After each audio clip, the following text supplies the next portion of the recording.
Galaxy News Hour live. सत्ताको नेतृत्व गर्ने अवसर पाएको माओवादी केन्द्रले निर्वाचनमा सार्वजनिक गरेको घोषणापत्रको पहिलो नारामै उल्लेख थियो राजनीतिक स्थिरता। त्यही घोषणापत्रमा लेखिएको थियो राष्ट्रको नेतृत्व, निकास र विकास दाहालकै नेतृत्वमा मात्रै सम्भव छ। अब उनी दाहालको नेतृत्वमा सरकार बनेको छ, तर 7वटा दल र 3 स्वतन्त्र सांसदको समर्थनमा यो सरकार गठन भइरहँदा पृष्ठभूमिमा सरकार र शासकीय पदहरूको सौदाबाजी प्रशस्तै भयो। चुनाव अघि 20 वर्षसम्म रहने भनिएको चुनावी गठबन्धन त्यही भागबण्डाको गणितमा क्षणभरमै धुलिसात भयो। तर अब सरकार बनिसकेपछि चुनौतीका पहाड यसका सामुन्ने उभिएका छन्। शासकीय स्थिरतासँगै संघीयताको प्रभावकारी कार्यान्वयन प्रमुख चुनौती देखिन्छ। अर्थतन्त्र सङ्कटबाट गुज्रिएको लामो समय भइसकेको छ। नारामा समेत सुशासन नागरिकले व्यवहारमा अनुभव गर्न पाएका छैनन्। विधि, कानुनी शासन र न्यायमा नागरिकको पहुँचका प्रश्न उत्तिकै जटिल छन्। विकास, निर्माण र सेवा क्षेत्रमा सुधारका ठाउँ धेरै छन्। यस्तोमा नेतृत्व विवाद रहित छैन। सत्ताको गठजोड स्वाभाविक छैन। महत्त्वपूर्ण मन्त्रालयको जिम्मेवारी पाएका मन्त्रीहरू बेदाग छैनन्। कानुनी प्रश्न नै उठेका पात्र पनि प्रारम्भिक मन्त्रीमण्डलमा छन्। यद्यपि पुराना र नयाँ अनि अनुभवीसँग युवाको संयोजनसहित बन्दै गरेको सरकारसँग नागरिकका अपेक्षा पनि पद र शक्ति भाग लगाए जस्तो भाग लगाउने छुट छैन। सरकारमा पुगेकाहरूले आजैदेखि सबैले महसुस गर्ने गरी काम गर्नुपर्छ।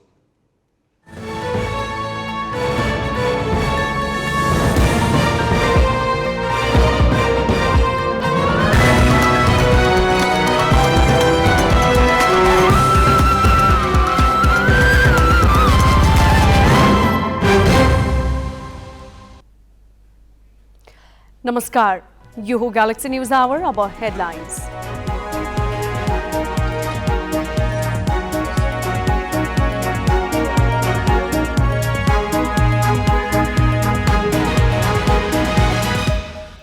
माओवादी अध्यक्ष दाहालको नेतृत्वमा 8 सदस्यीय मन्त्री परिषद गठन।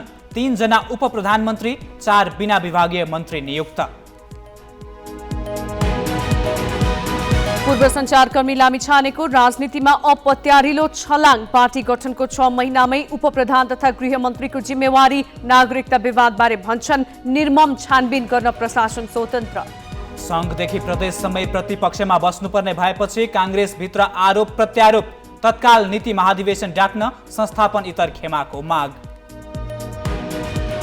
नयाँ सरकारलाई शेयर बजारको स्वागत। बजार परिसूचक 57 अङ्क बढ्यो। 203 कम्पनीको मूल्य बढ्यो। कारोबार रकम 2 अर्बमाथि। र मालदिभ्सका पूर्व राष्ट्रपति अब्दुल्ला एमिन भ्रष्टाचार र सम्पत्ति शुद्धिकरण मुद्दामा दोषी ठहर। 11 वर्ष कैद, 50 लाख अमेरिकी डलर जरिवाना।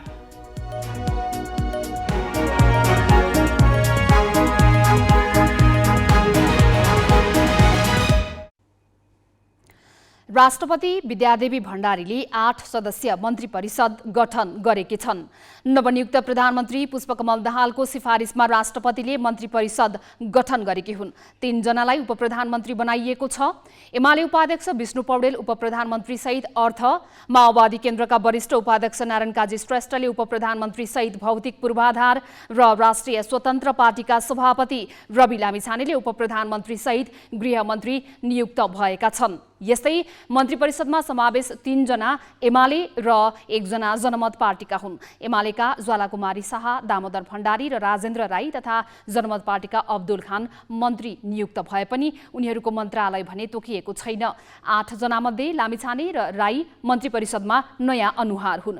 राष्ट्रपति भण्डारीले प्रधानमन्त्री दाहाललाई आज पद तथा गोपनीयताको शपथ गराएकी छन्। शीतल निवासमा विशेष समारोहबीच दाहालले पद तथा गोपनीयताको शपथ लिएका हुन्। दाहाल 7 दलका र 3 स्वतन्त्र सहित 169 सांसदको समर्थनमा आइतबार प्रधानमन्त्री नियुक्त भएका थिए। दाहालले तेस्रो पटक प्रधानमन्त्रीको शपथ लिएका हुन्। अघिल्लो 2 पटकको कोट पाइन्टमा शपथ लिएका दाहाल यसपालि भने दौरा सुरुवाल लगाएर शीतल निवास पुगेका थिए। शपथ ग्रहण समारोहमा उपराष्ट्रपति नन्दबहादुर पुन, निवर्तमान प्रधानमन्त्री शेरबहादुर देउवा, राष्ट्रिय सभाका अध्यक्ष गणेश तिमिल सिन्हा, सर्वोच्च अदालतका कायम मुकायम प्रधान न्यायाधीश हरिकृष्ण कार्की, पूर्व प्रधानमन्त्रीहरू केपी शर्मा ओली, माधव कुमार नेपाल, बाबुराम भट्टराई लगायत सहभागी थिए। नवनियुक्त मन्त्रीहरूले पनि पद तथा गोपनीयताको शपथ लिएका छन्। निवर्तमान प्रधानमन्त्री देउवा मन्त्रीहरूको शपथ सुरु नहुँदै शीतल निवासबाट बाहिरिएका थिए। प्रधानमन्त्री पुष्पकमल दाहालले कार्यभार सम्हालेका छन्। सिंहदरबार स्थित प्रधानमन्त्री तथा मन्त्री परिषदको कार्यालय पुगेर केही बेर अघि दाहालले कार्यभार सम्हालेका हुन्। यस विषयमा थप जानकारी दिन सिंहदरबारबाट ग्यालेक्सी संवाददाता पवन पौडेल सम्पर्कमा छन्। पवनजी, तपाईँ प्रधानमन्त्री तथा मन्त्री परिषदको कार्यालयमा हुनुहुन्छ, अहिलेको त्यहाँको अवस्था, त्यहाँको वातावरण कस्तो छ? नवराजजी, करिब 6:30 बजे क्याबिनेट बैठक बस्ने भनेर भनिएको थियो। 7:15 बल्ल प्रधानमन्त्री पुष्पकमल दाहाल प्रधानमन्त्री तथा मन्त्री परिषदको कार्यालयमा प्रवेश गरेका थिए र अहिले क्याबिनेटको बैठक, पहिलो क्याबिनेट बैठक जारी छ र केही बेर अगाडि सञ्चारकर्मीहरूले त्यहाँ प्रवेश दिएको थियो। अनि बैठक जारी छ र बैठकको निर्णय भने आइसकेको छैन। करिब 7:15 बजेबाट क्याबिनेटको पहिलो बैठक जारी छ र त्योभन्दा अगाडि चाहिँ नवराजजी तीनैजना उपप्रधान तथा अन्य मन्त्रीहरूले, तीनैजना उपप्रधानमन्त्रीहरूले शपथ आफ्नो कार्यालयमा गएर कार्यभार ग्रहण गरेर अनि त्यसपछि क्याबिनेट बैठकका लागि आएका थिए र यहाँलाई जानकारी छ त्यो उपप्रधान तथा गृहमन्त्री रवि लामिछाने, भौतिक उपप्रधान तथा भौतिक पूर्वाधार मन्त्री नारायण काजी श्रेष्ठ, त्यसै गरी उपप्रधान तथा अर्थमन्त्री विष्णु पौडेलले आफ्नो मन्त्रालयमा गएर कार्यभार सम्हालेर र केही निर्णय गरेर उनीहरू चाहिँ क्याबिनेट बैठकका लागि भनेर प्रधानमन्त्री तथा मन्त्री परिषदको कार्यालयमा आएका हुन् र उपप्रधान तथा गृहमन्त्री रवि लामिछानेले आफ्नो निर्मला पन्तको जुन घटना छ त्यसको छानबिनका लागि भनेर पहिलो निर्णय गरेका छन् भने उपप्रधान तथा अर्थमन्त्री विष्णु पौडेलले अब नागरिकलाई सहजतापूर्वक बन्द कोठामा काम हुने दिन गए भनेर उनले एउटा अभिव्यक्ति दिएका छन्। त्यसै गरी उपप्रधान तथा भौतिक पूर्वाधार यातायात मन्त्री नारायण काजी श्रेष्ठले पनि लोकप्रियताको हिसाबले उनले जनतालाई सहज सुविधा दिने भनेर प्रारम्भिक रूपमा कार्यभार सम्हाले लगत्तै प्रतिक्रिया दिएका छन् भने अहिले उनीहरू सबै र अन्य मन्त्रीहरू पनि जो नयाँ मन्त्री नियुक्त भएका छन् उनीहरू पनि क्याबिनेट बैठकमा सहभागी छन्। नवराजजी, पवनजी, जसरी प्रधानमन्त्री पदमा तेस्रो पटक निर्वाचित भइरहँदाखेरि र यसअघि प्रधानमन्त्री बन्दाखेरि कतिपय अनुभवका हिसाबले र समयका हिसाबले परिपक्व हिसाबले काम गर्न नसकेको र यसपटक फरक ढङ्गले परिणाममुखी काम गर्ने प्रतिबद्धता जनाएका प्रधानमन्त्री दाहालको पहिलो मन्त्री परिषदको बैठक आह्वान भएर कार्यालयमा पुग्दै गर्दाखेरि अनुहारको त्यो भाव, उहाँहरूको त्यो कस्तो देखिन्थ्यो, त्यो दृश्य कस्तो थियो? ढिला गरी आए, आफ्नो सहयोगीका साथ आए र एक खालको अनुहारमा खुसी देखिएको थियो। यहाँ सञ्चारकर्मीहरूले हात हल्लाउनका लागि भनेर, पोजका लागि भनेर आग्रह गर्दा पनि उनले मुस्कानसहित उनी प्रवेश गरेका थिए र उनको भावभङ्गिमा र उनले त्यो जब उनी अगाडि प्रधानमन्त्री बन्ने दौडमा उनले निकै अगाडि नै आफू प्रधानमन्त्री बन्ने इच्छा र अब केही काम गर्छु, केही काम गर्न सकिनँ पहिला, अब थप केही काम गर्छु भनेर उनले जुन कुरा भनेका थिए त्यो हिसाबमा उनी अलि बढी यो पटक चाहिँ केही आफ्ना विभिन्न आलोचनाहरू छन् दाहालका, अब विभिन्न व्यक्तिहरूसँगका जोडिएका सम्बन्धदेखि लिएर उनले प्रभावकारी रूपमा काम गर्न नसकेको विभिन्न ठेकापट्टामा पनि उनी निकटका व्यक्तिहरूको नाम जोडिने र उनीहरू पनि कारबाहीमा नपरे खालका विभिन्न आलोचना उनले खेप्नु परिरहेको अवस्था थियो र उनी चितवनबाट गोर्खामा गएर चुनाव पनि लडे, अन्तिम समयमा आएर आफ्नो ठाउँ पनि परिवर्तन गरे। उनलाई यो पटक चाहिँ केही रिमार्केबल, केही पछि सम्झने गरी केही काम गर्ने उनको इच्छा छ भन्ने चाहिँ ती अभिव्यक्तिहरूले पनि पुष्टि गर्थे भने उनले तुलनात्मक रूपमा अपेक्षा नगरिएको र बाहिर सतहमा धेरै कमले अनुमान गरेको एमालेसँग सहकार्य गरेर उनी प्रधानमन्त्री बन्दैछन् भनेको उनको प्रधानमन्त्री बन्ने निकट प्रकट इच्छा चाहिँ केही काम गरेर देखाउनका लागि पनि हुनसक्छ, त्यो हामी सहजै अनुमान गर्न सक्छौँ। उनी आफैले पनि भनेका थिए अलिकति बढी आशावादी छन् भन्ने, तपाईँले भने जस्तै उनको मुहारबाट अलिक खुसी, अलिकति केही आशावादिता देखिन्छ। तर सँगसँगै फेरि जो व्यक्तिसँग उनी लामो टसल परेर पार्टी नै छुटिएर दुई धारमा जाने अवस्था आएर विपरीत धारमा समातेर उनीले अप्रत्याशित रूपमा काङ्ग्रेसलाई सत्तारोहण गर्न सहयोग गरे पुष्पकमल दाहालका लागि, ओलीसँगको सहकार्य हुन त अहिले सहज रूपमा देखिए पनि आगामी दिनमा उनको पोसाक जुन उनले दौरा सुरुवाल लगाएर आज पहिलो पटक गए, योभन्दा अगाडि उनले चाहिँ चिनिया जुन कम्युनिस्ट नेताहरूले चाहिँ पवनजी, कोट प्यान्टलाई नै हाम्रा पोसाकका रूपमा प्रयोग गरेका राजनीतिक छन् भनेका संवाददाता थिए। पवन त्यो पौडेल दिन सिंहदरबारस्थित प्रधानमन्त्री तथा मन्त्री परिषद कार्यालयबाट त्यहाँ अहिले पुष्पकमल दाहाल प्रधानमन्त्री बनिसकेपछि उहाँले पहिलो मन्त्री परिषदको बैठक बसिरहेको विषयमा जानकारी गराउँदै माओवादी केन्द्रका अध्यक्ष पुष्पकमल दाहालले प्रधानमन्त्रीको तेस्रो इनिङ आज सुरु गरे। उनलाई क्रिजमा ल्याउने मुख्य पात्र हुन् नेकपा एमालेका अध्यक्ष केपी शर्मा ओली। यसअघि आफूले 2 पटक प्रधानमन्त्री बन्न सघाएका दाहाललाई ओलीले गुण तिर्न खोजेका भने होइनन्। दाहाललाई सरकारको नेतृत्वमा पुर्याउनु ओलीको बाध्यता हो। यसको अर्थ ओली दाहालका लागि मुख्य चुनौती बन्नेछन्। राष्ट्रपति र सभामुख जस्ता महत्त्वपूर्ण पद तथा करिब आधा मन्त्रालय एमालेसँग हुने भएकाले ओलीलाई नरिझाई दाहालले काम गर्न पाउने छैनन्। माओवादी केन्द्रको रापताप हिजोको जस्तो छैन। न हिजोका सहयात्री छन्, न त सशस्त्र सङ्घर्ष ताकाका कान्तिवान नेताहरू नै। यस्तो लाग्छ माओवादी नामको पार्टी साँघुरिएर पुष्पकमल दाहालमा सीमित भएको छ।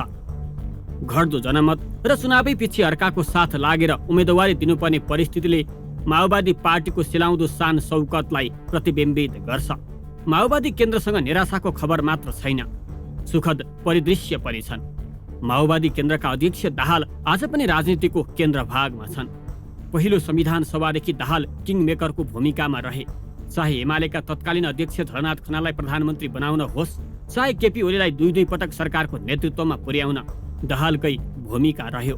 त्यसो त प्रत्यक्षतर्फ 23 सिट ल्याएर खुम्चिएको मात्र होइन, सत्तामा पुग्ने कुनै सम्भावना नरहेको काङ्ग्रेसलाई 2078 असारमा प्रधानमन्त्री दिलाउने मुख्य पात्र पनि दाहाल नै हुन्। यही भूमिकाका कारण पार्टी संगठन र आन्दोलनले क्षय बेहोर्दै पनि दाहाल आफूले चाहिँ लाभ उठाएका छन्। प्रत्यक्षतर्फ 18 र समानुपातिकमा 14 सिट ल्याएको माओवादी केन्द्रले यसपालि प्रधानमन्त्री पाएको छ। त्यो पनि काङ्ग्रेससँगको गठबन्धन टुटाएको 5 घण्टा नबित्दै। दाहाल प्रधानमन्त्री जति सजिलोसँग बनेका छन्, काम गर्न भने सहज हुने छैन। पहिलो, उनले एमाले अध्यक्ष ओलीलाई रिजाइरहनु पर्नेछ। दोस्रो, सत्ताका सहयात्री दलहरू मध्ये अनुभवी एमाले मात्रै हो। राष्ट्रिय स्वतन्त्र पार्टी, जनमत लगायत भर्खर उदाएका दल अनुभवविहीन छन्। बताइरहनु परेन, आइतबार बालकोट जानु अघि दाहाल र ओली एक अर्काका परम शत्रु थिए। 1.5 वर्ष अघि सत्ताबाट विमुख हुँदै बालकोट फर्कनु परेको पीडा ओलीमा अझै छ। गठबन्धन एक ढिक्का रहँदा चुनावबाट काङ्ग्रेस हाराहारीकै शक्तिको रूपमा आएको एमाले प्रदेश एक बाहेक कहीँ पनि सरकारमा ठाउँ पाउने स्थिति थिएन। आँखै अगाडिको यस्तो दृश्य एमालेलाई सह्य हुने कुरा थिएन। त्यसैले उसले काङ्ग्रेस गठबन्धन टुटाउन चाह्यो। यता काङ्ग्रेसले राष्ट्रपति र प्रधानमन्त्री आफैसँग राखेर 2.5 वर्षपछि सरकारको नेतृत्व बुझाउला भनेपछि दाहालको अभिष्ट सिद्ध नहुने भयो। 2.5 वर्षसम्मको प्रतीक्षा दाहालले लामो हुने ठाने। उनी दाहाललाई बालकोटको बादलीमा मुस्कुराउने परिस्थिति निर्माण गरेर एमाले राजनीतिको केन्द्रमा फर्किएको छ। दाहालको कार्य सम्पादनमा एमालेकै भूमिका निर्णायक हुनेछ। राष्ट्रपति र सभामुख एमालेका हुने भएकाले दाहालले ओलीलाई रिझाउनुको विकल्प हुने छैन। सरकारमा धेरै दलको गठजोड पनि दाहालका लागि अर्को चुनौती हो।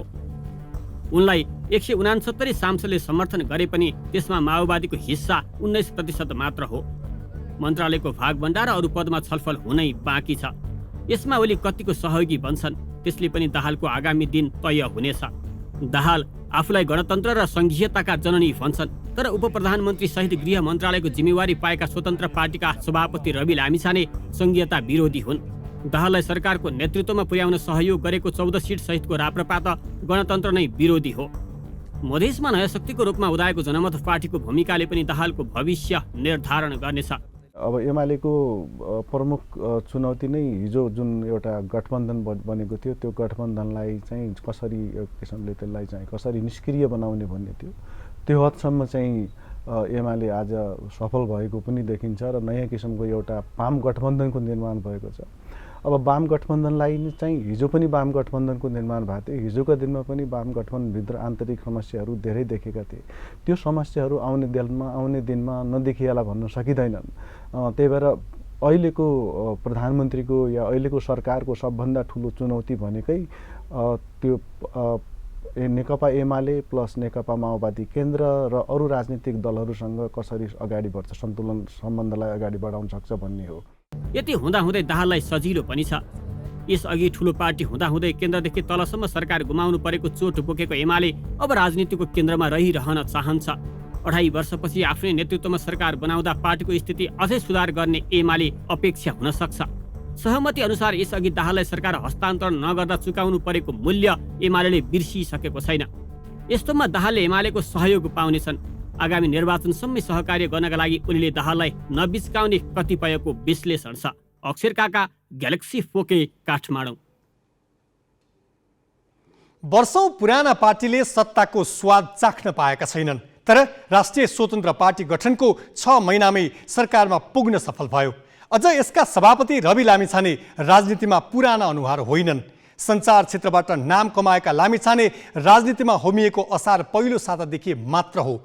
काम गर्ने हुटहुटी सहित पार्टी गठन गरेको 6 महिनामै लामिछाने उपप्रधान सहित गृहमन्त्री बन्न सफल भएका छन्। यसलाई नेपाली राजनीतिमा एउटा चमत्कारका रूपमा लिएको छ। खराब छ भने के गर्ने हेर्नुस् न, म आफूलाई निकै बाठो मान्छे भन्ठान्थेँ, तर आज म यति नराम्रो छ फसे कि यति नराम्रो छ ठगिए कि के भन्ने। लामिछाने सुरुमा सञ्चारकर्मी थिए। मनोरञ्जन पत्रकारिता गर्दा गर्दै उनी अमेरिका गए। 1 दशक भन्दा बढी उतै बसे। उनलाई सञ्चारकर्ममै फर्किने रहर जाग्यो। 2070मा नेपाल आएर एउटा टिभीमा लगातार 62 घण्टा टकसो चलाएर विश्व कीर्तिमान राखेपछि उनले अमेरिका फर्किन मन गरेनन्। उनले जनताले भोग्दै आएका समस्यालाई प्राथमिकता दिएर टिभीमा कार्यक्रम चलाउन थाले। उनको कार्यक्रम निकै चर्चित भयो, खास गरी वैदेशिक रोजगारीमा गएका नेपालीहरूले पाएको पीडा र उनीहरूको ठगीमा संलग्नलाई कारबाहीको दायरामा ल्याउन निरन्तर लागे। उनले कतिपय पीडितको उद्धार पनि गरे। पत्रकारिता क्षेत्रले नरुचाए पनि लामिछानेको काम भुइँ मान्छेको तहबाट निकै प्रशंसित भयो। तर उनलाई टिभी कार्यक्रममा सीमित हुन मन लागेन। भुइँ मान्छेको अवस्था परिवर्तनका लागि टिभी कार्यक्रमबाट प्रश्न उठाएर मात्र नपुग्ने निष्कर्षमा पुगेपछि उनी राजनीतितिर लागे। उनलाई परम्परागत दलबाट परिवर्तन हुन्छ भन्ने विश्वास लागेन। असार 7 गते आफ्नै नेतृत्वमा राष्ट्रिय स्वतन्त्र पार्टी गठन गरे। त्यो पार्टीले मङ्सिर 4 को निर्वाचनमा अनपेक्षित मत ल्यायो। प्रत्यक्षतर्फ 7 सिट जितेर धेरैलाई आश्चर्यचकित तुल्यायो। लामिछाने चितवन 2 बाट अत्यधिक मतसहित निर्वाचित भए। एमाले आफ्नो गढ मान्ने गरेको क्षेत्रमा लामिछानेले 49,000 भन्दा बढी मत ल्याउँदा एमालेका कृष्णभक्त पोखरेल तेस्रो भए। काङ्ग्रेस उम्मेद्वार 34,000 भन्दा बढी मतले पछि परे। स्वतन्त्र पार्टीले समानुपातिकतर्फ 13 सिट पायो। 20 सिट सहित प्रतिनिधि सभामा चौथो शक्ति बनेकैले स्वतन्त्र पार्टीका सभापति लामिछानेले सरकारमा महत्त्वपूर्ण जिम्मेवारी पाएका छन्। उनले उपप्रधान सहित गृह मन्त्रालयको नेतृत्व पाएका छन्। नेपालको सार्वभौम सत्ता र राजकीय सत्ता कुनै किसिमबाट पनि प्रकट वा सङ्केत गर्ने छैन। सत्तामा पुग्नका लागि पार्टी खोलेका धेरैले आजीवन प्राप्त गर्न नसकेको सफलता लामिछानेले 6 महिनामै पाएका हुन्। उनले टिभीमा कार्यक्रम चलाउँदा जुन घटनालाई महत्त्व साथ उठाएर प्रश्न गरेका थिए उनी अहिले जवाफ दिने ठाउँमा पुगेका छन्। त्यसैले उनले कञ्चनपुरकी बालिका निर्मला पन्तको हत्याका दोषी पत्ता लगाउन पहल गर्ने पहिलो निर्णय गरेका छन्। एउटा मान्छे एउटा मन्त्री आएर बस्नका लागि बनेको कुर्सी होइन, यो नेपाली जनताको आशा र भरोसाको कुर्सी हो। यहाँभित्र जिम्मेवारी छ। नेपाली जनताले आशा गरेका छन् शान्ति, सुव्यवस्था, न्यायमा चाहिँ नि बराबर पहुँचका लागि विभिन्न किसिमले आम सर्वसाधारण मान्छेहरूले अपेक्षा गरेका छन् र गृह प्रशासन आम नागरिकको दैनिकीसँग जोडिएको छ। त्यस अर्थमा यो जिम्मेवारीको बोध हामीले गरेका छौँ र जति पनि साथीहरू हुनुहुन्छ उहाँहरू यसमा पुक्कै जिम्मेवार हुनुहुन्छ र उहाँहरू सबै कार्यशैलीका हिसाबले उहाँ परिचित हुनुहुन्छ। हामी कुनै न कुनै ढङ्गमा सञ्चार कर्ममा रहँदाखेरि पनि उहाँहरूसँग म सुशासनका मामलामा खरो रूपमा प्रस्तुत भएका चिर परिचित साथीहरू हुनुहुन्छ। त्यस कारणले उहाँहरू तयार हुनुहुन्छ भन्ने मलाई विश्वास छ। कुनै पनि कम्प्रोमाइज हुँदैन। एउटा उच्च मनोबलका साथ जो इमान्दार कर्तव्यनिष्ठ साथीहरू हुनुहुन्छ उहाँहरूले उच्च मनोबलका साथ काम गर्ने हो। हामी मिलेर काम गर्ने हो। हामी जनताका सेवक हौँ, जनताले सेवा गर्न पठाएका हौँ। हामी मालिक होइनौँ। यो पद यसको दुरुपयोग न म आफू गर्छु न म कसैलाई गर्न दिन्छु। कुनै पनि हालतमा हुन दिन्न। आम नागरिकले महसुस गर्ने गरी काम गर्ने प्रतिबद्धता म अहिले आज भर्खर यहाँ बसेको छु। यो प्रतिबद्धता मेरो हिजो पनि थियो, आज पनि छ र त्यसमा टिमका साथीहरूले पूर्ण रूपमा मलाई सघाउनुहुन्छ। मलाई एकदमै विश्वास छ। निर्मलाको न्यायका लागि एउटा पहिलो निर्णय मैले अघि गरिसकेको छु। निर्वाचनको आश्चर्यजनक मत ल्याएपछि कतिपयले लामिछानेको नागरिकतालाई लिएर प्रश्न उठाए। यो विषय सर्वोच्च अदालतसम्म पुग्यो। उनको नागरिकतालाई लिएर प्रहरीले अनुसन्धान गरिरहेको भनिएको छ। लामिछानेले आफ्नो नागरिकता बारेको छानबिनमा प्रहरीलाई कुनै हस्तक्षेप नगर्ने र स्वतन्त्रपूर्वक काम गर्न दिने भनेका छन्। कुनै विभेद नगरिकन न्याय सम्पादन गर्ने, कार्य सम्पादन गर्ने अधिकार आजैबाट छ, जहिले पनि छ। चाहे म हुँ, चाहे अरू कोही हो, चाहे क्याबिनेटका कोही मन्त्रीहरू हुन्, सचिवज्यूहरू हुनुहुन्छ, कर्मचारीहरू हुनुहुन्छ, कसैसँग विभेद नगरिकन स्वतन्त्र ढङ्गले हरेक कुराको निष्पक्ष छानबिन गर्ने अधिकारमा मेरो सहयोग बाहेक कुनै पनि किसिमको इन्टरफेरेन्स हुँदैन। लामिछानेले 6 महिनामा यो अवसर प्राप्त गर्नु चान्चुने उपलब्धि होइन, तर उनलाई अब काम गरेर देखाउनु पर्ने चुनौती छ। काममा सफल भए उनले र उनको पार्टीले पाएको मतको औचित्य साबित हुनेछ। उनको मन्त्री परिषदका प्रमुख पुष्पकमल दाहाल तिनै हुन् जसले 2073मा उनलाई सरकार नियन्त्रित टिभीमा चलाइरहेको कार्यक्रमबाट हटाएका थिए। उनै दाहालसँग लामिछानेले कस्तो सम्बन्ध राख्छन् र के कस्ता काम गर्छन् भन्नेमा धेरैको चासो छ। अहिले पाएको जिम्मेवारीबाट उनको मात्र होइन, उनकै नाममा स्थापित पार्टीको भविष्य पनि निर्धारण हुनेछ। ग्यालेक्सी 4K का लागि क्यामेरामा सुशील बास्कोटाका साथ पवन पौडेलको रिपोर्ट। नेकपा एमालेका उपाध्यक्ष विष्णु पौडेलले आज अर्थ मन्त्रालयको नेतृत्व सम्हाले। उनले अर्थ मन्त्रालयको नेतृत्व लिएको यो तेस्रो पटक हो। यसअघि र अहिलेको अवस्था भने निकै फरक छ। देशको अर्थतन्त्र सहज अवस्थामा छैन, मन्दीतर्फ उन्मुख भइरहेको छ। चर्को ब्याज दरको विरोधमा उद्योगी व्यापारीले प्रदर्शन गर्दै आएका छन्, तर नियामक राष्ट्र ब्याङ्कले सुनेको नसुने झैँ गरिरहेको छ। पौडेल स्वयंले नै सङ्कटको डिलमा रहेको अर्थतन्त्रलाई सुरक्षित ठाउँमा फर्काउन धेरै मेहनत गर्नुपर्ने आवश्यकता औल्याएका छन्। उनले अहिलेको अवस्था निम्तनुको कारण र समाधानको उपायबारे सरकारवाला र विज्ञहरूसँग छलफल गरी आवश्यक कदम चाल्नेमा निर्धक्क हुन आग्रह गरेका छन्। मुलुकको अर्थतन्त्र यति बेला सङ्कटको डिलमा छ र मलाई के लाग्दछ भने सङ्कटको डिलमा रहेको यो अर्थतन्त्रलाई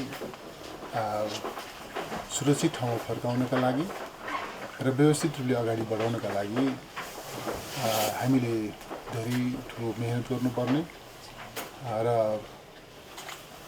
दुनियाँका अनुभवहरू र हाम्रा आफ्नै विगतका अनुभवबाट राम्रो शिक्षा लिएर अगाडि बढ्नुपर्ने आवश्यकता छ भन्ने मलाई लाग्दछ। त्यस अर्थमा म खास गरिकन अर्थ जगतका सबै क्षेत्रहरू र सबै विज्ञ विशेषज्ञहरूको समेत राय र सुझावहरूलाई सङ्गठित गर्दै अर्थतन्त्रका आजका चुनौतीहरू के हुन्, यी चुनौती सृजना हुनुको कारण के हो, त्यसको राष्ट्रिय कारण अन्तर्राष्ट्रिय कारणहरू के हुन् र यसको समाधानका निम्ति के कदमहरू चाल्नुपर्छ भन्ने विषयमा म सबै क्षेत्रका विज्ञहरू विशेषज्ञहरूसँग सघन ढङ्गले संवाद गर्दै छलफल गर्दै समस्या पहिचान गर्ने र समाधान गर्ने त्यो आत्मविश्वासको साथमा यो जिम्मेवारीमा उपस्थित भएको छु भन्ने कुरा म यहाँहरू मार्फत सबै देशवासीहरूलाई अवगत गराउन चाहन्छु र म विश्वास दिलाउन चाहन्छु। बिग्रदो अर्थतन्त्रबाट चिन्तित भएको समस्त नेपाली समाजलाई, अर्थ जगतलाई र आर्थिक जगतका विभिन्न विधाका व्यक्तित्वहरू, सङ्घ संस्थाहरू सबैलाई पनि म आश्वस्त तुल्याउन चाहन्छु।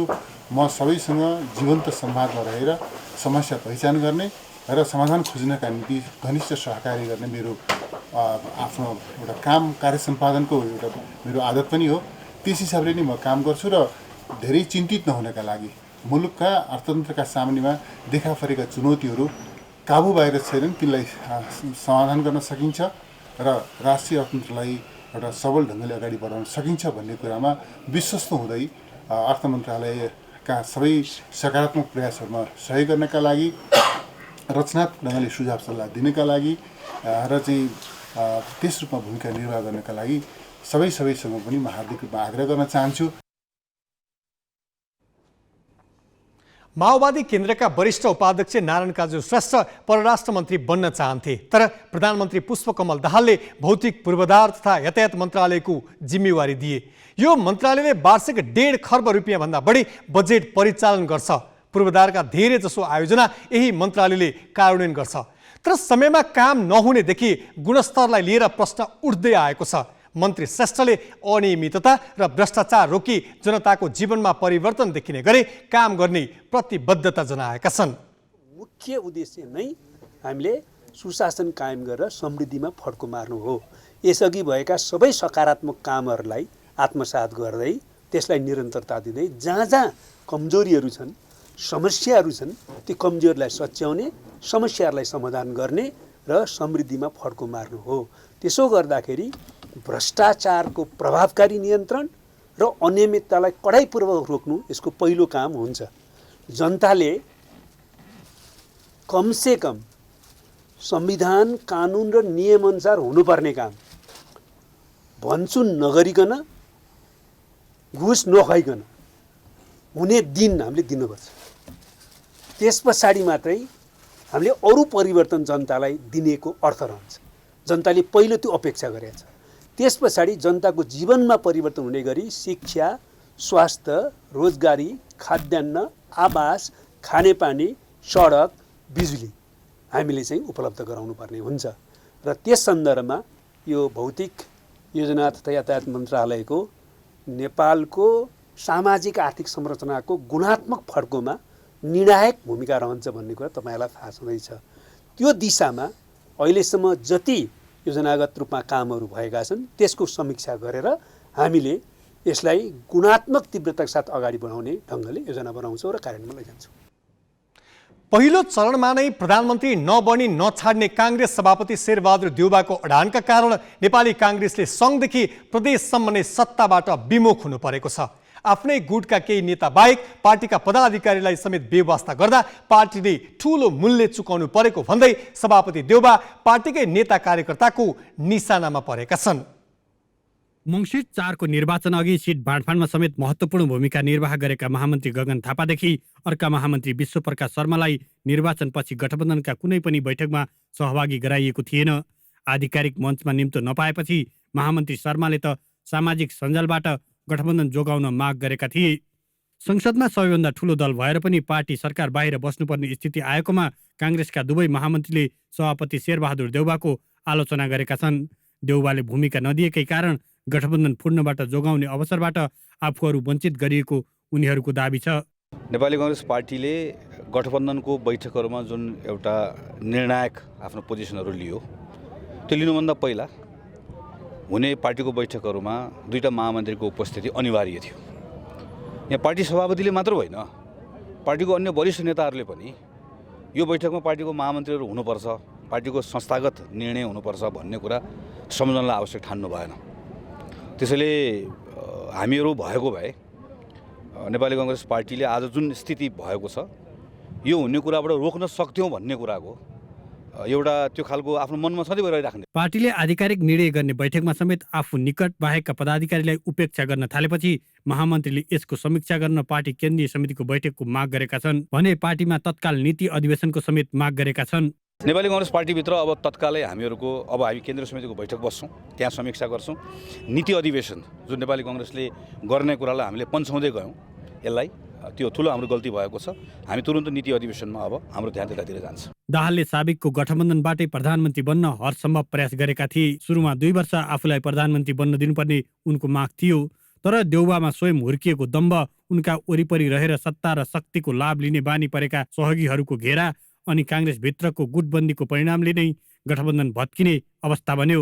स्वभावतः दाहाल एमालेसँग सत्ता सहकार्य गर्न पुगे, जुन स्वाभाविक रहेको विश्लेषकहरूको बुझाइ छ। सबभन्दा ठुलो पार्टी काङ्ग्रेस छ है, काङ्ग्रेस दिने ठाउँमा छ, यिनीहरू माग्ने ठाउँमा छन्। भिखारी मूल्यलाई दाबी गरे जति किन दिने भन्ने है। तर यो चाहिँ सबभन्दा ठुलो घाटा देउवालाई भयो। म फेरि पनि दोहोऱ्याउँ, यदि यो गठबन्धन आवश्यक थियो भने, यो गठबन्धन सही हो भने सबभन्दा ठुलो गल्ती चाहिँ अब पुष्पकमलको अस्थिरता बारेमा धेरै टिप्पणी नगरौँ। सबभन्दा ठुलो गल्ती शेरबहादुर देउवा। आफू केन्द्रित अडानका कारण पार्टीलाई ठूलो क्षति पुगेको भन्दै एकातिर संस्थापन इतर समूहले सभापतिको तीव्र आलोचना गरिरहेको छ भने अर्कातर्फ संस्थापन समूहमा पनि सीमित व्यक्तिको मात्र कुरा सुनेर देउवाले यो स्थिति निम्त्याएको आरोप प्रत्यारोप चल्न थालेको छ। यसको असर पार्टीको आन्तरिक शक्ति सन्तुलनमा समेत देखिँदै जानेछ। पोखराबाट उत्तम पौडेलको सहयोगमा अङ्गराज नेउपाने, ग्यालेक्सी फोके, काठमाडौँ। अब केही न्यूज संक्षेपमा। इलाका प्रहरी कार्यालय बुटवलका नायब उपरीक्षक डीएसपी ठगबहादुर केसीलाई प्रहरीले नियन्त्रणमा लिएको छ। नेपाल प्रहरीको केन्द्रीय अनुसन्धान ब्युरो सीआईबीको टोलीले केसीलाई निवासबाटै नियन्त्रणमा लिएको हो। टोलीले केसीको निवासबाट 35 तोला सुन र 25 लाख रुपैयाँ नगद बरामद गरेको छ। केसीले व्यापारीको सुन नियन्त्रणमा लिए छुटाउनको लागि 25 लाख रुपैयाँ घुस मागेको आरोप छ। इलाका प्रहरी कार्यालयबाट जिल्ला प्रहरी कार्यालय कास्कीमा सरुवा भएका केसी आज रमाना लिई जाने तयारीमा थिए। राष्ट्रिय गौरवको सुनकोशी मरिन डाइभर्सन बहुद्देश्य आयोजनाको सुरुङ मार्ग निर्माणको कामले तीव्रता पाएको छ। अहिलेसम्म 1600 मिटर सुरुङ खनिएको छ। बोरिङ मेसिनबाट असोज 28 मा सुरुङ खन्न सुरु गरिएको थियो। सुरुङ निर्माणमा चिनिया कम्पनी चाइना ओभरसिज इन्जिनियरिङ संलग्न छ। अहिलेकै गतिमा काम भए 2 वर्षभित्र निर्माण सम्पन्न हुने आयोजनाको दाबी छ। मरिनबाट 13.3 किलोमिटर सुरुङ खनेपछि सुनकोशी गाउँपालिकाको कानढुङ्ग्री नजिक सुनकोशी नदीमा पुग्नेछ। अहिले टिबिएमले 8 घण्टाका दरले 24 घण्टा सुरुङ खनिरहेको छ। लुम्बिनी प्रदेशसभा सचिवालयको सबै काम राप्ती उपत्यकाको देउखुरीबाट सुरु भएको छ। प्रदेशसभा सचिवालय र प्रदेशसभा भवनको निर्माण कार्य सकिएपछि बुटवलबाट हुँदै आएको प्रदेशसभा सचिवालयको सबै कामकाज आजदेखि स्थायी राजधानीबाट गर्न थालिएको हो। अब बस्ने प्रदेशसभा बैठक र नवनिर्वाचित प्रदेशसभा सदस्यको शपथ समेत देउखुरीमा नै गर्ने तयारी छ। मध्य प्रदेशसभाका नवनिर्वाचित सदस्यको शपथ पुस 15 गते शुक्रबार हुने भएको छ। आज बसेको सर्वदलीय बैठकले नयाँ सांसदको शपथ पुस 15 गते शुक्रबार दिनको 2 बजे गराउने सहमति गरेको हो। ज्येष्ठ सदस्यको हैसियतमा प्रदेशसभाको अध्यक्षता गर्ने ज्येष्ठ सदस्य गोविन्द बहादुर न्यौपानेले नवनिर्वाचित सांसदलाई शपथ गराउनेछन्। नवनिर्वाचित प्रदेशसभा सदस्यलाई निर्वाचित भएको प्रमाणपत्र, नेपाली नागरिकताको प्रमाणपत्र र फोटोसहित 2 घण्टा अगावै राष्ट्रिय पोसाक वा सांस्कृतिक पहिचान झल्कने पोसाकमा शपथ समारोहमा उपस्थिति हुन भनिएको छ। मातृभाषामा शपथ लिन चाहेमा शपथको बेहोरा मातृभाषामा अनुवाद गरी अनुवादको प्रतिसहित 3 दिन अगावै प्रदेशसभा सचिवालयमा उपलब्ध गराउन समेत सूचित गरिएको छ। मध्य प्रदेशसभामा नेकपा एमालेको 23, नेपाली काङ्ग्रेसको 22, जनता समाजवादी पार्टी नेपालको 16, जनमत पार्टीको 13, लोसपा नेपालको 9, नेकपा माओवादी केन्द्रको 8, नेकपा एकीकृत समाजवादीको 60 सिट छ। प्रदेशसभाकै थप प्रसङ्ग नवराज पाण्डेबाट। प्रदेश 1 र कर्णाली प्रदेशका नवनिर्वाचित प्रदेशसभा सदस्यले पद तथा गोपनीयताको शपथ लिएका छन्। प्रदेश 1 मा बहुभाषिक र बहुजातीय झलक दिने गरी सांसदहरू जातीय पोसाकमा उपस्थित थिए। कर्णालीमा भने सबै सांसद नेपाली पोसाकमा थिए। उनीहरूले नेपाली भाषामै शपथ लिएका छन्। मुलुक र जनताप्रति पूर्ण वफादार रही सत्यनिष्ठापूर्वक प्रतिज्ञा गर्छु। ईश्वरको नाममा शपथ लिन्छु। प्रदेश 1 को प्रदेशसभा सदस्यबाट ज्येष्ठ सांसद गयानन्द मण्डल गणगाईले 91 जना सांसदलाई शपथ गराएका हुन्। शपथ गराउनु अघि गणगाईलाई प्रदेश प्रमुख परशुराम खापुङबाट प्रदेश सभाध्यक्षका रूपमा शपथ गराइएको थियो। प्रदेश सभामा 6 जना सांसदले मातृभाषामा शपथ लिएका छन्। इन्द्रबहादुर आङबो, खिनु लङबा लिम्बू, कमल प्रसाद जगेबु, खगेन सिंह हाङ्गाम र निर्मला लिम्बूले एकथुम लिम्बू भाषा र सुनिता गक्षेदार चौधरीले थारू भाषामा शपथ लिएकी हुन्। शपथ लिएसँगै नयाँ सरकारको नेतृत्वको लागि दलको दौडधुप पनि सुरु भएको छ। प्रदेश 1 मा नेकपा एमाले 40 सिट सहित पहिलो पार्टी बनेकोले सरकारको नेतृत्वमा उसले दाबी गरेको छ। प्रदेश सभामा काङ्ग्रेसको 29, माओवादीको 13, राप्रपाको 6, एकीकृत समाजवादी र जसपाको 1 सिट छ। केन्द्रमा एमालेको सहयोगमा माओवादीका अध्यक्ष पुष्पकमल दाहाल प्रधानमन्त्री बनेसँगै प्रदेश 1 मा नयाँ सरकारको कसरत सुरु भएको हो। प्रदेशको ठूलो दल एमालेले आइतबार मात्र संसदीय दलको नेतामा हिक्मत बहादुर कार्कीलाई सर्वसम्मत चयन गरेको छ। उनलाई भावी मुख्यमन्त्रीको रूपमा हेरिएको छ। 93 सदस्यीय प्रदेश सभामा बहुमतका लागि 47 सांसद चाहिन्छ। माओवादी सहित एमाले, राप्रपा र जसपासँग 60 सांसद छन्। यस्तै कर्णाली प्रदेशका नवनिर्वाचित सांसदहरूले पनि आज नै शपथ लिएका छन्। ज्येष्ठ सदस्य विनोद कुमार शाह समक्ष नवनिर्वाचित सांसदहरूले शपथ लिएका हुन्। ज्येष्ठ सदस्य शाहलाई आजै प्रदेश प्रमुख तिलक परिवारले शपथ गराएका थिए। कर्णालीमा भने सबै सांसदहरूले नेपाली भाषामै शपथ लिएका हुन्। उनीहरू सबै नेपाली पोसाकमा उपस्थित थिए। केन्द्रमा नयाँ समीकरण बनेसँगै कर्णालीमा एमाले र माओवादी केन्द्रले आफ्नो नेतृत्वमा सरकार बनाउन तयारी थालेका छन्। यद्यपि एमाले संसदीय दलको नेतृत्व भने चयन गरेको छैन। कर्णालीमा नेपाली काङ्ग्रेसका 14, माओवादी केन्द्रका 13, नेकपा एमालेका 10, एकीकृत समाजवादी, राष्ट्रिय प्रजातन्त्र पार्टी र स्वतन्त्रको एक गरी 40 जना सांसद छन्। माओवादी र एमाले मिल्दा मात्रै पनि सरकार गठनको लागि बहुमत पुग्छ। कर्णालीमा 24 जना प्रत्यक्षबाट र 16 जना समानुपातिक प्रणालीबाट सांसद बनेका हुन्। मोरङबाट राजु पौडेल र सुर्खेतबाट सुदीप पुरीको रिपोर्ट। प्रदेश 1 र कर्णाली प्रदेशका नवनिर्वाचित प्रदेशसभा सदस्यलाई हामीले अब देश र जनताको लागि तपाईँले कसरी भूमिका निर्वाह गर्नुहुन्छ भनेर सोधेका छौँ। हाम्रा यहाँ विकट कर्णाली प्रदेशमा पनि म हुम्ला जिल्लाबाट प्रतिनिधित्व गर्दै गर्दा हुम्ला जिल्लाका जनताहरू र महिला बालबालिका स्वास्थ्य शिक्षा त्यो त कमन छँदैछ। त्यसैमा पनि हुम्ला जिल्ला भनेको यो अहिले राष्ट्रिय सडक सञ्जालमा नजोडिएको जिल्ला हो। म पहिलो प्राथमिकता राष्ट्रिय सडक सञ्जाललाई दिनेछु। जनताको अपेक्षाहरूलाई पुरा गर्नको लागि र संविधानले कानुनले निर्धारण गरेका यसका कार्यक्षेत्रभित्र रहेर यसलाई प्रभावकारी ढङ्गले प्रदेश सभालाई प्रभावकारी बनाएर अगाडि बढाएर लैजानको निमित्त मेरो भूमिका रहन्छ। राजनीतिक रूपमा संघीयता सफल भयो, प्रशासनिक र वित्तीय रूपमा संघीयता सफल हुन सकेका छैन। संघीयताको सफल कार्यान्वयनका लागि प्रदेश सभाको औचित्य पुष्टि गर्ने गरी वित्तीय संघीयता र प्रशासनिक संघीयता लागि आवश्यक पर्ने यहाँ नियम कानुन नबनाएका कारणले आज पनि हामीले 10औं तहको दरबन्दी राखेका छौँ, 12औं तहको राखेका छौँ र 6औं तहले काम गरिरहेका छौँ। यो ग्यापलाई फिल गर्ने प्रदेश प्रहरी र सञ्चार सम्बन्धी विभिन्न खालको यहाँ नियम कानुनहरू ल्याएर प्रदेश समृद्धिका दिशामा र प्रदेश चाहिन्छ भन्ने कुरा जनतालाई अनुभूति गर्ने खालको काम गर्नलाई प्रदेश सभा हाम्रो उपस्थित भएको छ।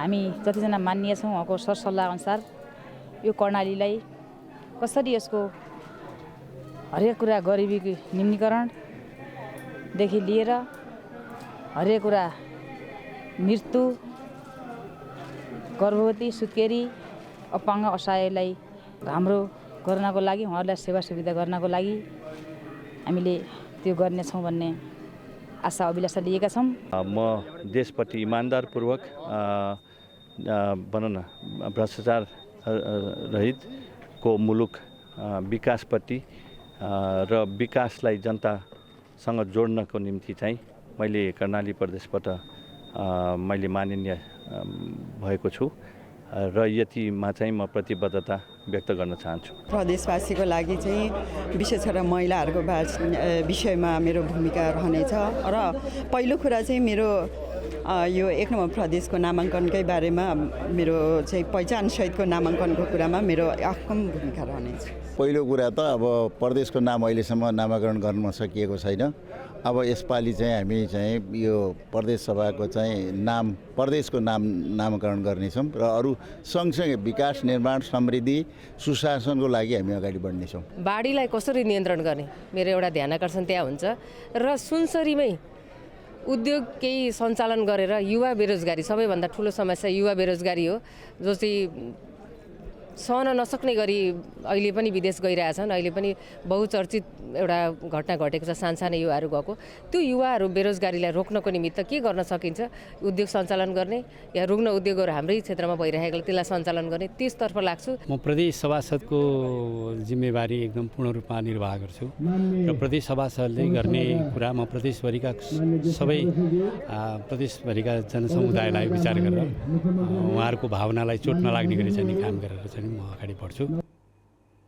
सबैभन्दा कान्छो संरचना प्रदेशले आफ्नै अस्तित्वको औचित्य पुष्टि गर्नुपर्ने चुनौतीपूर्ण अवस्था छ। यसका वाहक र सञ्चालकहरूले आफ्ना व्यवहारबाट यसको औचित्य साबित गर्न सक्नुपर्छ।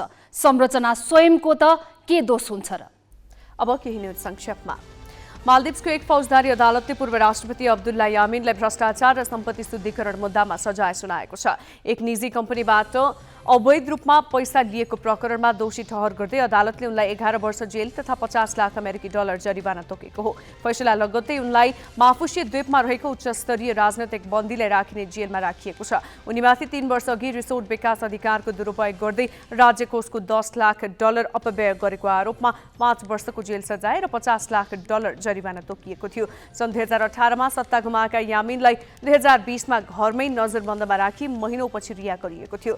सन् 2023मा हुने चुनावका लागि प्रोग्रेसिभ पार्टीका तर्फबाट आफूलाई राष्ट्रपतिको उम्मेद्वारका रूपमा उभ्याएका यामिनले फैसलालाई पूर्वाग्रही भनेका छन्। उनले फैसला विरुद्ध अपिल गर्ने तयारी गरेका छन्।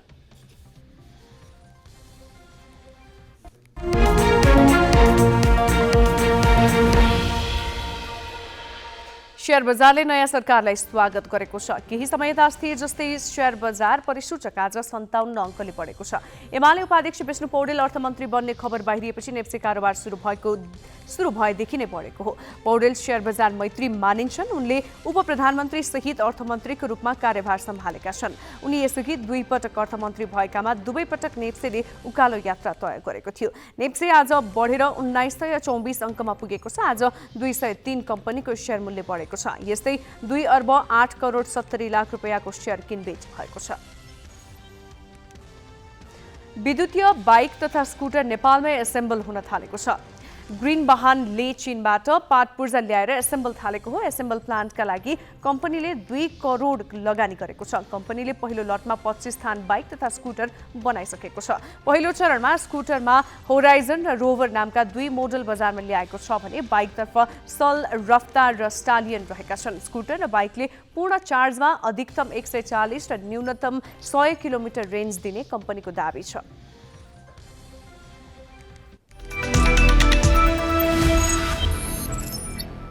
नेपाल ताइक्वान्डो सङ्घ खारेजी विरुद्ध परेको रिटमा पाटन उच्च अदालतले आज कारण देखाउ आदेश जारी गरेको छ।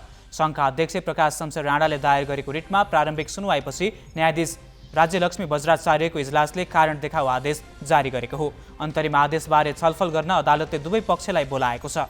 राष्ट्रिय खेलकुद परिषद राखेपले पुस 5 गते ताइक्वान्डोसँगै नेपाल उसु महासङ्घ र शारीरिक सुगठन सङ्घ पनि विघटन गरेको थियो।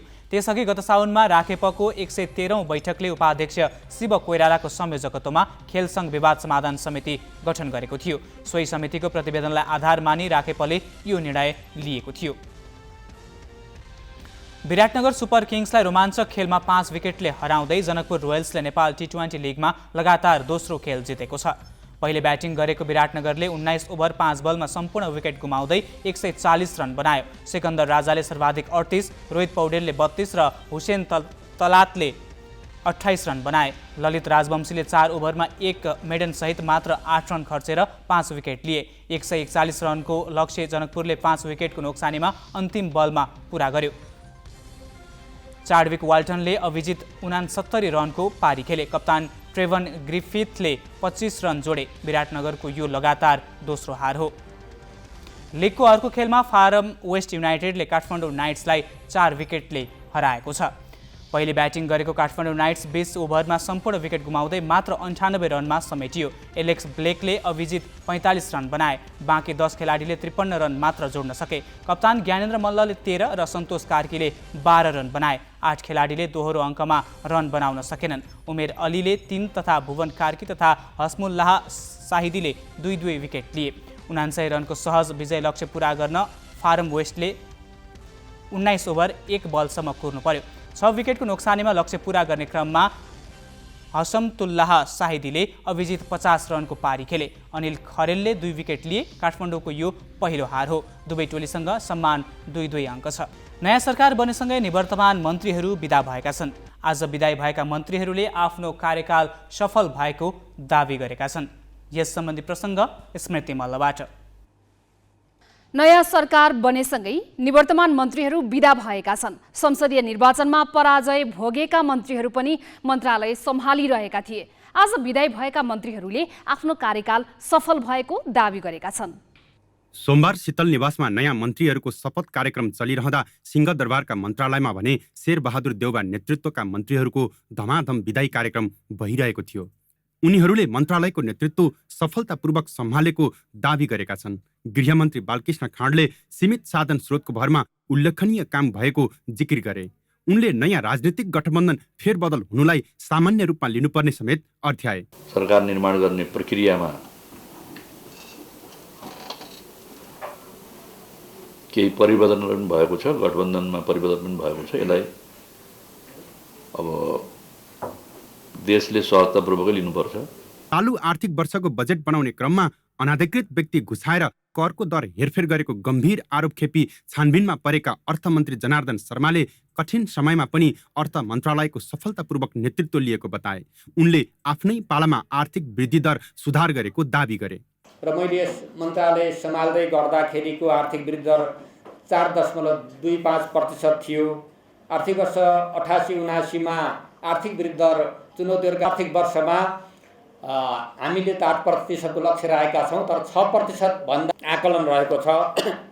वर्ल्ड ब्याङ्क र आइएमएफले गरेका प्रक्षेपणहरू छन् र त्यो आधारमा पनि हामी 6% भन्दा माथि नै हुन्छौँ। देउबा सरकारको प्रवक्ताको भूमिकामा रहेका सञ्चार मन्त्री ज्ञानेन्द्र बहादुर कार्कीले 15 महिना मन्त्रालय सम्हाले। उनले पनि आफूले देशलाई हितमा राखेर सक्दो इमान्दारपूर्वक काम गर्ने प्रयत्न गरेको र स्थायी सरकारको रूपमा स्थापित कर्मचारी संयन्त्रले पनि सोही अनुसार काम गर्नेमा विश्वस्त रहेको बताए।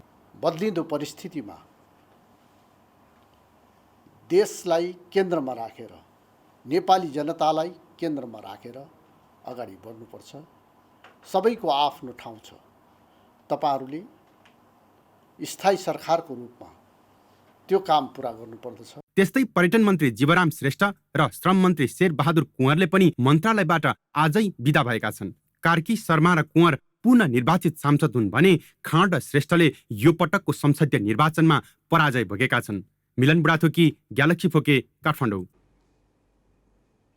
त्रिभुवन विश्वविद्यालयले व्यवस्थापन र शिक्षा शास्त्र संकायको नतिजा 1 वर्षदेखि प्रकाशन गरेको छैन।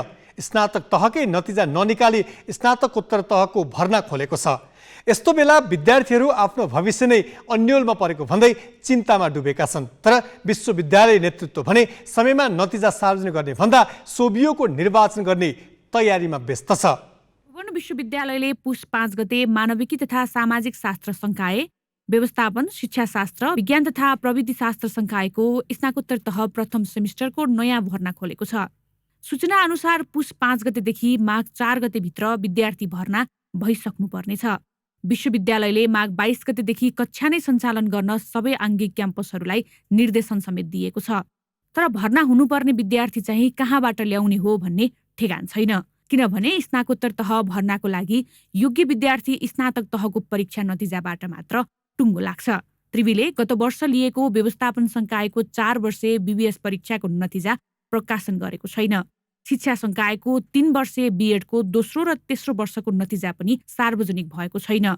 गत वर्ष पुस र माघमा सञ्चालन भएका परीक्षाको नतिजा सार्वजनिक नै नगरी त्रिवीले स्नातकोत्तर तहको भर्ना खोल्दा नतिजा कुरेर बसेका विद्यार्थी झन् तनावमा छन्। टियुमा सही ढङ्गले चाहिँ दक्ष जनशक्ति भर्ना हुन पनि नसक्ने, त्यो कारणले गर्दाखेरि विद्यार्थीहरूको चाहिँ जुन सिस्टमेटिक तरिकाले चाहिँ टियुले दिनुपर्ने यो डेलिभरी त्यो हुन नसक्ने, ती लगायत यी सोभियुमा चाहिँ विद्यार्थी सङ्गठन भएर उनीहरूले ती मागहरू उठाउँथ्यो होला, दबाब दिन्थ्यो होला।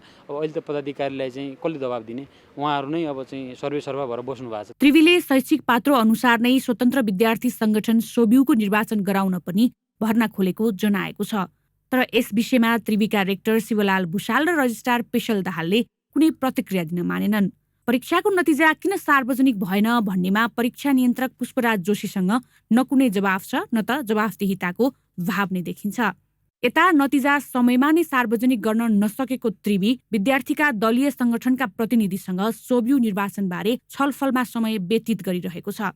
तपाईको फागुन 28 को जुन प्रस्ताव ल्याउनु भयो, निर्धारित मिति त फागुन 14 गते थियो नि, तर फागुन 14 को विषयमा किन छलफलै गर्नु भएन र किन हामीले चाहिँ फागुन 14 गते निर्वाचन गर्न नसक्ने भयो यो कारणले भन्ने कुरो किन आएन त? आगामी चैत्र महिनासम्म सोभियु निर्वाचन गर्ने त्रिवीको तयारी छ। चुनावबाट सोभियुको नेतृत्व हत्याउन लागि परेका विद्यार्थी संगठनहरूको प्राथमिकतामा पनि विद्यार्थीका शैक्षिक मुद्दा भने छैनन्। सोभियु निर्वाचन फागुन 14 गते हुन्छ भन्ने जुन कुरा थियो, जुन मिति थियो, त्यो मितिलाई अहिले 28 गते प्रस्तावित मिति छ। यो सबै कुराहरू सबै विश्वविद्यालयमा देखिन सक्ने, सोभियुलाई प्रभाव पार्न सकिने, सोभियुलाई प्रभाव पार्न सक्ने विभिन्न खालका जुन समस्याहरू छ त्यो समस्याहरूलाई केलाएर निचोड निकालेर नै अहिले यो फागुन 28 गतेको सोभियु निर्वाचनको मिति घोषणा गरेको हामी फेरि कुनै एउटा पार्टीको भातृ सङ्गठन भएको हुनाले पार्टीसँग इङ्गेज हुन्छौँ के।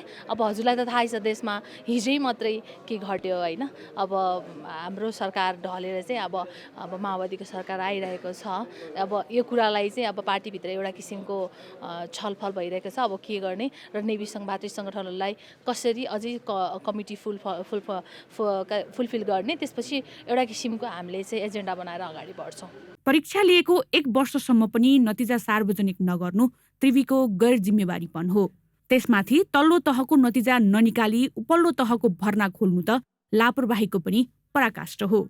क्यामेरामा सुशील बास्कोटाका साथ प्रज्ञा तिमल सिन्हा, ग्यालेक्सी फोके, काठमाडौँ। हामी ग्यालेक्सी न्युज आवरको अन्तमा छौँ। जाँदा जाँदै हेडलाइन्स।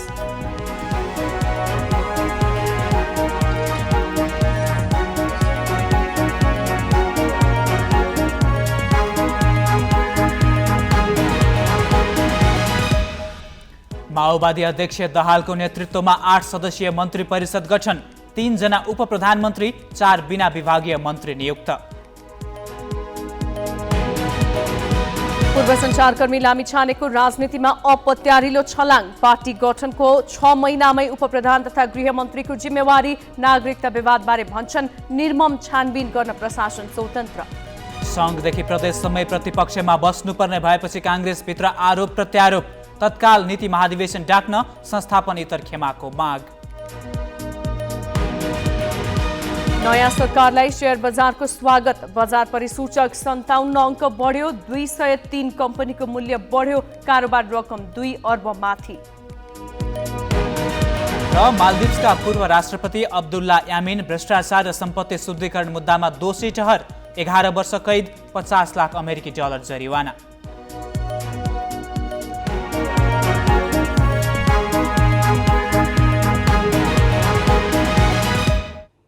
आजलाई ग्यालेक्सी न्युज आवर सकियो। नमस्ते।